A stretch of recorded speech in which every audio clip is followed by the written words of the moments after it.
Selamat pagi anak-anak. Bagaimana kabar kalian hari ini? Bu Tina berharap anak-anak semua dalam keadaan yang sehat dan tetap semangat. Hari ini kita akan belajar bersama tema 1, indahnya kebersamaan. Subtema 1, kebersamaan dalam keragaman. Muatan pelajaran yang kita pelajari pada hari ini adalah ilmu pengetahuan alam. Kompetensi dasar yang kita pelajari pada hari ini, KD 3.6, menerapkan sifat-sifat bunyi dan keterkaitannya dengan indera pendengaran. KD 4.6, menyajikan laporan hasil percobaan tentang sifat-sifat bunyi. Tujuan pembelajaran hari ini, yang pertama, siswa dapat menjelaskan cara menghasilkan bunyi dari beragam benda di sekitar dengan lengkap. Tujuan yang kedua, siswa dapat menyebutkan sumber-sumber bunyi yang terdapat di lingkungan sekitar. 3. Siswa dapat memahami indera pendengaran pada manusia. 4. Siswa dapat menjelaskan syarat-syarat terdengarnya bunyi. 5. Siswa dapat menjelaskan bagian-bagian telinga dan fungsinya. 6. Siswa dapat menjelaskan tentang cara kerja telinga. 7.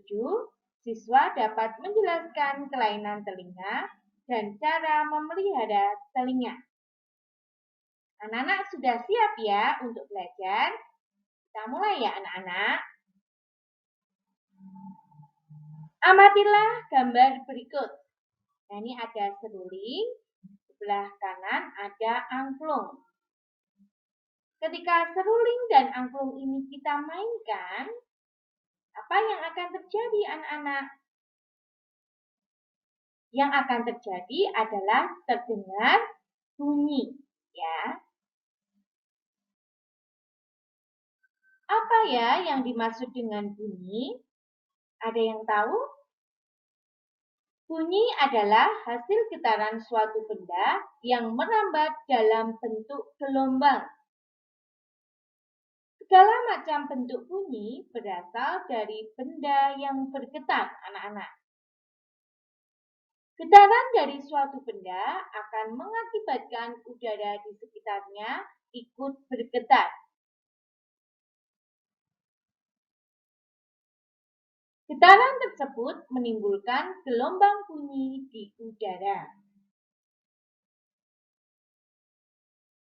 Sekarang kita akan belajar tentang sumber bunyi.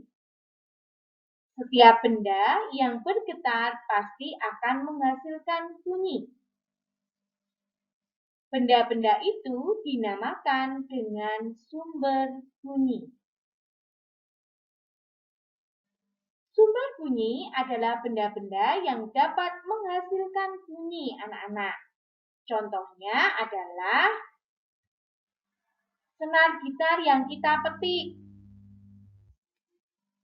Tadi seruling yang kita tiup. Angklung yang kita goyangkan. Gamelan yang dipukul. Drum yang dipukul, beduk yang dipukul, dan lain sebagainya. Itu adalah contoh-contoh dari sumber bunyi. Sekarang kita akan belajar tentang sifat-sifat bunyi. Apa saja sifat-sifat bunyi? Sifat bunyi yang pertama, bunyi termasuk dalam gelombang longitudinal, yaitu gelombang yang arah rambatnya sejajar dengan arah getarnya. Sifat yang kedua, perambatannya membutuhkan medium atau perantara. Perambatan bunyi dapat terjadi lewat medium, baik benda padat, cair, ataupun gas. Namun, bunyi tidak dapat merambat di ruang hampa udara, anak-anak. karena di dalam ruang hampa udara tidak ada medium. Sifat yang ketiga adalah bunyi dapat dipantulkan. Pantulan bunyi terjadi ketika bunyi mengenai suatu penghalang sehingga dapat terjadi gema ataupun gaung. Cara memainkan alat musik beserta contohnya. Setiap alat musik yang dimainkan akan menghasilkan bunyi. Bunyi yang dihasilkan berasal dari benda yang bergetar di dalam alat musik tersebut. Berikut cara memainkan alat musik beserta contohnya. Cara yang pertama adalah dengan dipukul. Alat musik yang dimainkan dengan cara dipukul misalnya adalah gong, anak-anak ya. Ini gong. Yang kedua adalah gendang.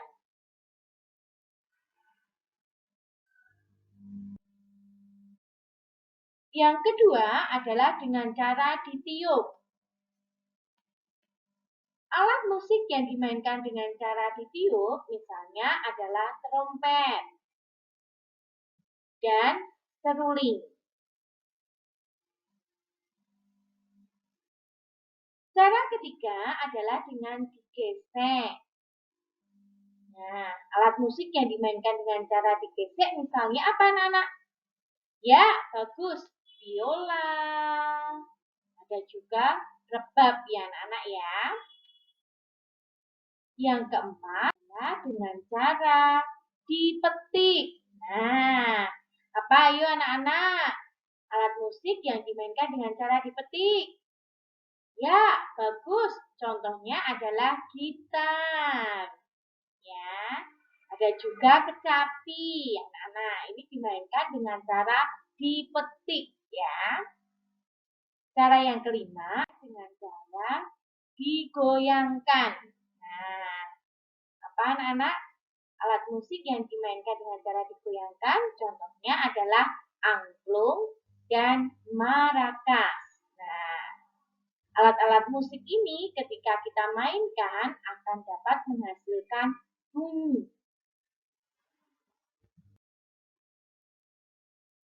Bunyi dapat terdengar jika memenuhi syarat sebagai berikut, anak-anak. Ada 3 syarat. Syarat yang pertama adalah adanya sumber bunyi. Nah, tadi contoh sumber bunyi adalah ketika kita memetik atau memainkan gitar, misal seperti itu. Nah, ada sumber bunyi, syarat yang pertama. Syarat yang kedua adalah adanya media penghantar. Media penghantar ini bisa benda padat, benda cair, ataupun gas. Dan syarat yang ketiga adalah adanya pendengar. Nah, sebagai alat pendengaran atau indera pendengaran pada manusia adalah telinga. Ini adalah syarat-syarat agar bunyi dapat terdengar. Anak-anak, setelah tadi kita mempelajari bunyi, sumber bunyi, dan syarat-syarat terdengarnya bunyi, kita akan melanjutkan belajar tentang indera pendengaran manusia atau telinga. Indera pendengaran pada manusia adalah telinga. Telinga selain berfungsi sebagai indera pendengaran, juga berfungsi sebagai alat keseimbangan. Perhatikan telinga dan bagian-bagiannya berikut. Nomor 1, ini adalah daun telinga. Nomor 2 adalah tulang martil. Nomor 3 adalah tulang landasan, anak-anak. Nomor 4 adalah tulang sanggurdi. Nomor 6 ini adalah saluran setengah lingkaran bawah. Sedangkan nomor 7 adalah saluran setengah lingkaran atas. Dan nomor 8 ini adalah Saluran setengah lingkaran datar. Nomor 9 adalah saraf serambi. Nomor 10 adalah saraf rumah siput. Nomor 11 adalah tuba Eustasius. Nomor 12 serambi. Nomor 13 ini adalah gendang telinga. Dan nomor 14 adalah liang dengar. Ini adalah telinga dan bagian-bagiannya. Telinga manusia tersusun dari 3 bagian anak-anak, yaitu telinga bagian luar, telinga bagian tengah, dan telinga bagian dalam. Telinga luar terdiri atas daun telinga, lubang telinga, dan saluran telinga luar. Fungsi bagian dari telinga luar ini adalah untuk menangkap bunyi dari lingkungan yang kemudian diteruskan ke telinga bagian tengah. Nah, ini adalah telinga bagian luar. Ada daun telinga, ada lubang telinga, dan saluran pendengaran.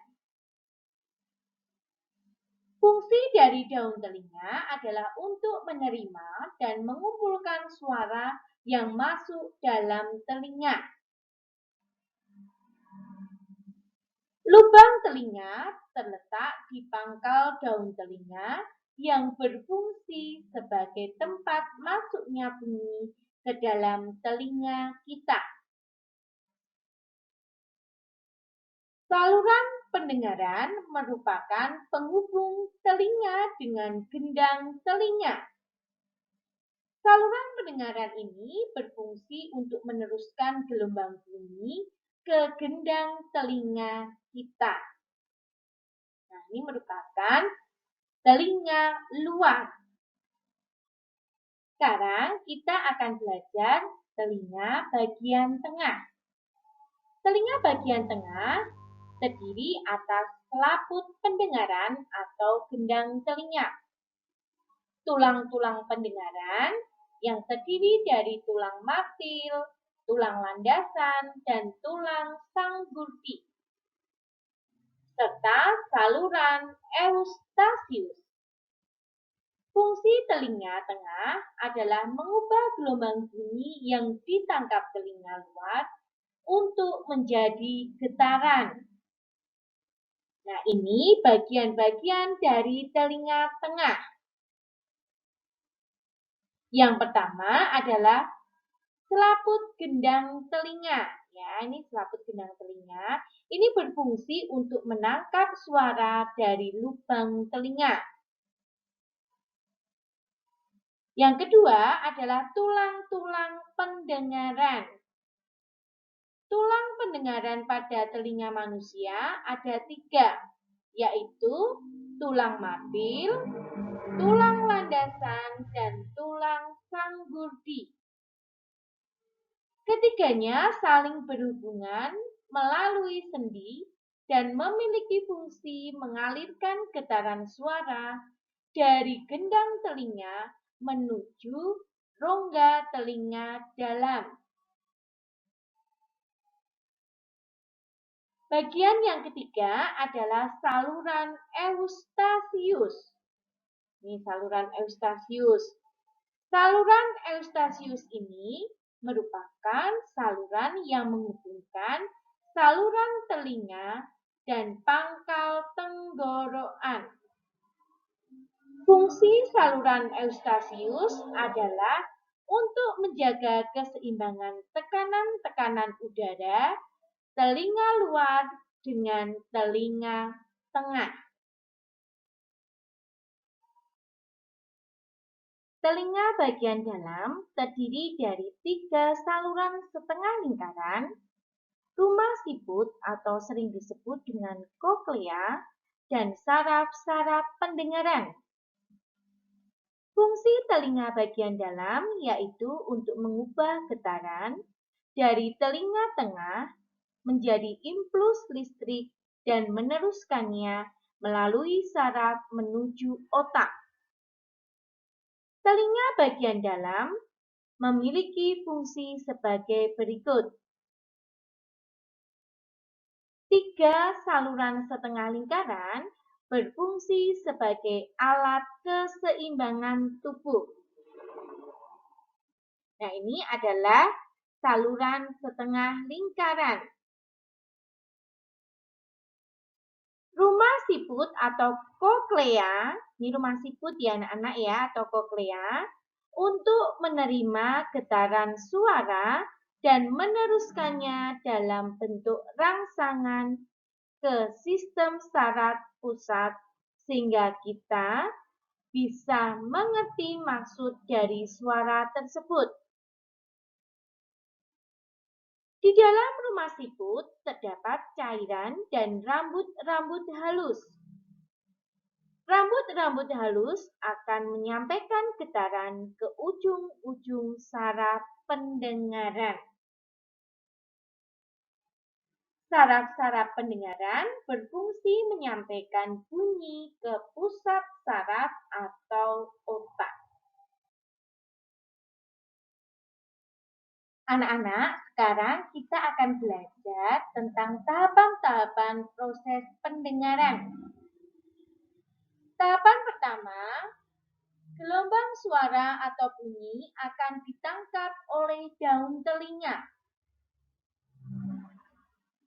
Selanjutnya, suara tersebut akan dipusatkan agar masuk ke dalam lubang telinga. Getaran suara akan sampai ke gendang telinga, sehingga menyebabkan tulang-tulang pendengaran juga bergetar. Getaran akan sampai pada rumah siput, sehingga rambut-rambut halus yang terdapat di dalamnya juga bergetar. Rambut halus ini bertugas untuk meneruskan getaran ke saraf pendengaran. Saraf pendengaran menyampaikan getaran tersebut dalam bentuk rangsangan ke otak untuk selanjutnya diproses agar kita dapat memahami maksud dari suara tersebut. Ini adalah tahapan-tahapan proses pendengaran. Kelainan pada telinga. Anak-anak, jika anak-anak tidak dapat merawat telinga dengan baik, maka akan muncul beberapa penyakit atau kelainan sebagai berikut. Yang pertama adalah tuli. Tuli adalah kelainan pada telinga seseorang sehingga ia tidak dapat mendengar. Kelainan ini disebabkan karena rusaknya gendang telinga sehingga getaran suara yang masuk tidak dapat diteruskan ke bagian dalam telinga. Yang kedua adalah congek. Congek adalah penyakit keluarnya cairan dari lubang telinga. Penyakit ini disebabkan karena adanya infeksi bakteri di dalam telinga.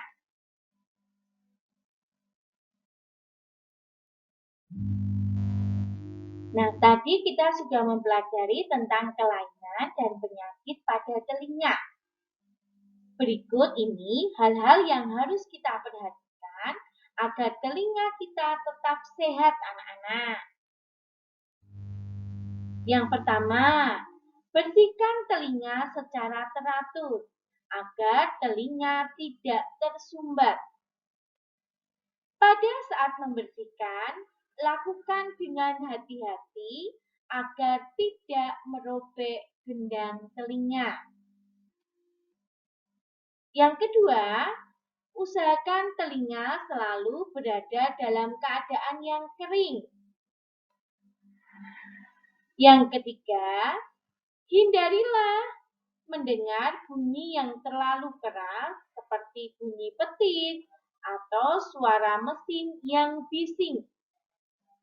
Tutuplah telinga apabila mendengar bunyi yang keras. Yang keempat, keringkan telinga dengan kain yang halus setelah mandi atau berenang. Kelima, bersihkan bagian luar telinga secara teratur. Keenam, apabila dirasa ada gangguan pada telinga, segera periksa ke dokter THP.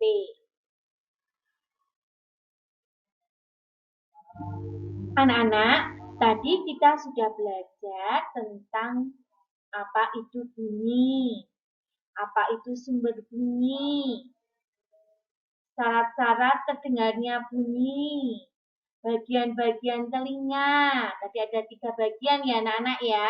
Bagian telinga bagian luar, tengah, dan dalam. Kelainan-kelainan pada telinga dan cara merawat telinga agar tetap sehat. Nah, tentunya anak-anak sudah paham ya dari penjelasan yang Bu Tina berikan. Jika nanti anak-anak masih ada pertanyaan, silakan anak-anak bisa menghubungi Bu Tina.